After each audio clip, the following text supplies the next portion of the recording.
Good morning, students. So today we will resume our geography chapter water from the topic circulation of ocean water.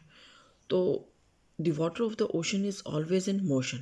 तो ये जो ocean का water होता है, पानी जो होता है, वो हमेशा जो होता है एक तरह से मूव करता रहता है, मतलब उसमें मूवमेंट होता रहता है. या तो वर्टिकली हो, ठीक है ना, वर्टिकली तो ऐसे होगा, या फिर आपका ये हॉरिजॉन्टली ये वाला होगा. The movement of water takes place in 3 ways. तो जो ओशन का पानी है, ये मूवमेंट जो होता है वो किन कारणों से होता है, वो 3 चीज़ें होती हैं, 3 तरीके से कह सकते हैं. Waves, tides and ocean. तो हम ये सारी चीज़ें अभी एक एक करके पढ़ेंगे. तो जो वेव्स और ओशन का है, करंट है, ये करंट्स हैं, तो इनका जो मूवमेंट होता है वो हॉरिजॉन्टली होता है, मतलब ऐसे ऐसे होता है, आगे पीछे को जाएगा. लेकिन क्या होता है, जो टाइड्स होती हैं उनका क्या होता है, ऊपर नीचे, ऊपर को होता है, इस टाइप से. ठीक है. तो सबसे पहले हमारा वेव्स आ गया. तो waves are the oscillatory movements in the water. ठीक है.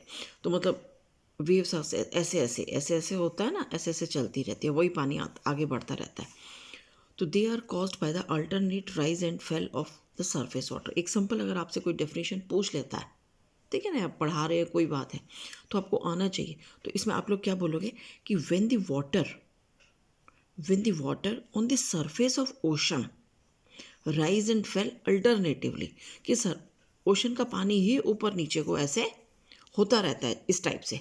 मान लो ये ओशन एक बॉडी है, ये वाटर बॉडी होगी, तो ये पानी देखो, ये लहर आई आगे पीछे को, वही ऊपर नीचे को ऐसे ये वेव्स बनती रहती हैं. ठीक है. तो they are called the waves. अब हम सिंपल सा जाने कि ये वेव्स मतलब क्यों होती हैं, क्यों होता है ये मूवमेंट का पानी, जो ओशन का जो मूवमेंट है ये वेव्स के रूप में, ये क्यों होता है, बिकॉज ऑफ द विंड. तो जो नेक्स्ट हमारा ये आपका पूरा यहाँ से यहाँ तक का है, तो इसको मतलब अगर हम एक एक वर्ड इसमें करके पढ़ेंगे तो आप लोग को भी समझ में नहीं आएगा. ओके. तो अब आप ऐसे सोचो कि पानी है, ओशन का पानी है, सरफेस है, तो उसमें क्या हो रही है, विंड चल रही है, हवा चल रही है. एक अगर जेंटली विंड चलती है, हल्की हवा चलती है, तो क्या करेगी, हवा जो होती है, हवा में प्रेशर होता है, तो ये कहाँ पे एक्सर्ट करेगी, जब हमारे को लगती है तो मतलब भाई आप देखते हो ना कि बाल उड़ रहे हैं, तो आपके ऊपर प्रेशर पड़ा हवा का, तभी वो उड़ रहे हैं. ठीक है. तो अब यहाँ जो हवा है वो पानी के ऊपर पड़ रही है, तो वो अपना जो फोर्स है, प्रेशर है, वो कहाँ एक्सर्ट करेगी, on the surface of water.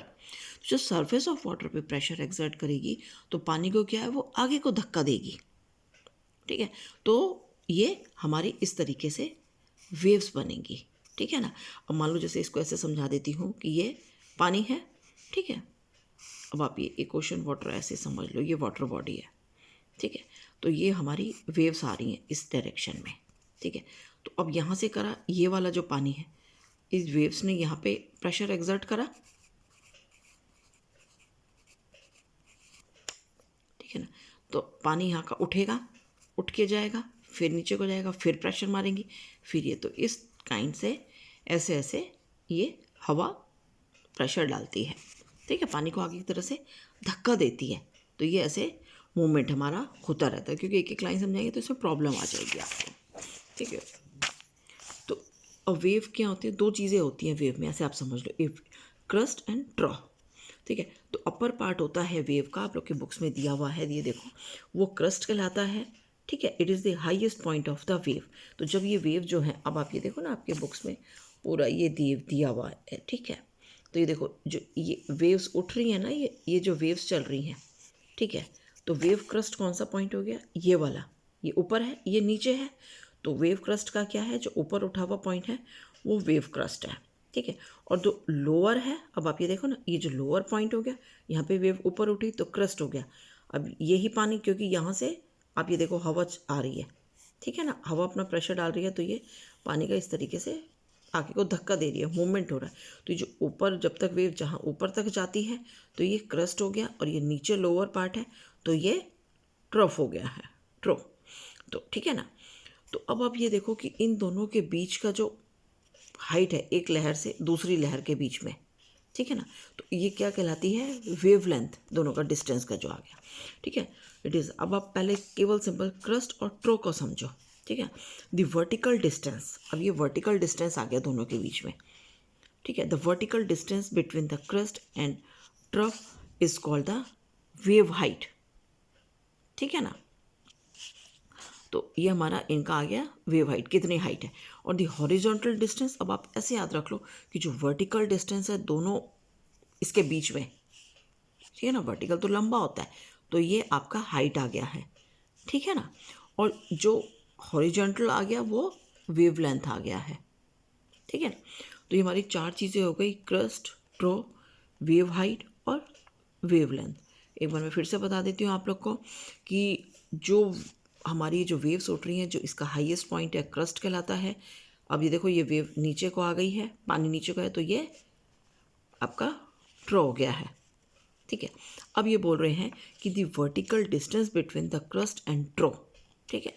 अब आप देखो ना, ये तो क्रस्ट होगा और ये ट्रो है, तो जो इसका वर्टिकल डिस्टेंस है, वर्टिकल तो आप लोग को पता ही है, मैथ्स में पढ़ा है, तो जो इनका वर्टिकल डिस्टेंस है वो वेव हाइट कहलाता है, और जो हॉरिजॉन्टल है, ठीक है ना, वो वेवलेंथ कहलाता है। अब देखो ना, ये वेवलेंथ हो गया और ये लंबा लंबा जो आ गया ये आपका यहाँ से लेके यहाँ तक का ये क्रस्ट है और ट्रो है। तो आप ये देखो ना, ये इसका बीच का जो है वो वेव हाइट है, और जो इनका हॉरिजॉन्टल है वो एक लेयर से दूसरी लेयर के बीच का डिस्टेंस वो वेवलेंथ कहलाता है।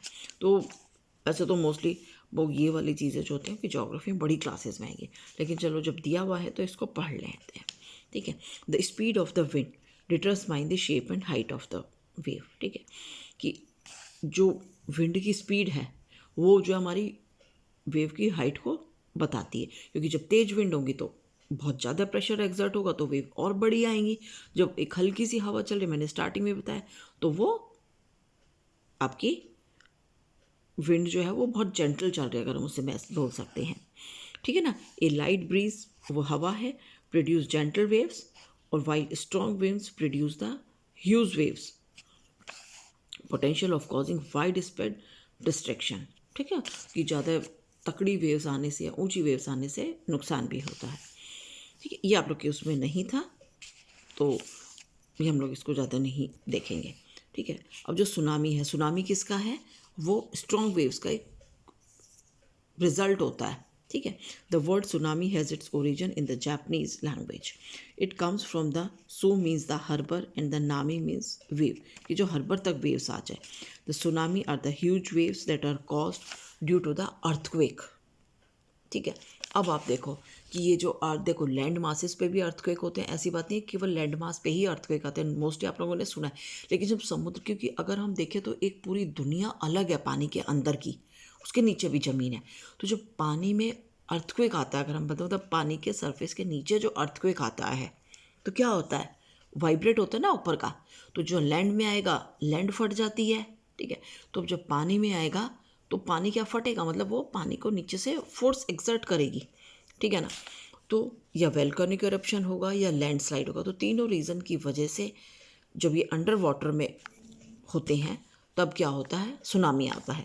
तो as the waves reaches the shallow water of the coast it speed reduce and the height increase. तो when the wave strike at the land they causes the massive destruction, की जो मतलब आप ये देखो ना, इसमें समझो, मतलब जो एक एक वर्ड है उसको मत देखो, कि जब एक पानी में अर्थक्वेक आ गया, ठीक है, तो उसकी लहरें क्या होंगी, खूब ऊपर तक उठेंगी, उनकी स्पीड होगी तो वो बाहर तक आएंगी, आपके किनारे तक सीशोर पे आएंगी, तो क्या है वो आगे बढ़ती रहेंगी, ठीक है, तो वो बिल्कुल नुकसान पहुंचाती हैं, ठीक है। तो इसमें डिड यू नो में भी आपका दिखा हुआ है कि 2004 में, तब तो हो सकता है कि आप लोग में भी पैदा नहीं हुए हो बच्चों, तो बहुत तकड़ा सुनामी आया था। तो वो क्या था, पानी के अंदर जो था वो अर्थक्वेक आया था, और ये कहाँ पे, इंडिया में था, वो इंडोनेशिया में था इसका सेंटर। लेकिन क्या है कि वो ओशन जो है इतनी दूर तक पानी ने नुकसान पहुंचाया था कि कई कंट्रीज़ में ये नुकसान पहुंचा था। It devastated the coastal of most land masses bordering the Indian ocean. तो जिन जिन की कंट्रीज़ का इंडियन ओशन में आया था ये एक तरह से, तो लग रहा है तो वहाँ पे ये नुकसान हुआ था। तो जो अंडमान निकोबार आइलैंड्स में एक इंदिरा पॉइंट है, ठीक है ना, वो तो सारा का सारा ही पानी में डूब गया था, ठीक है। एक हमारी, अब ये हमारा हो गया आपका वेव्स। अब नेक्स्ट हमारा आ जाता है इसमें टाइड।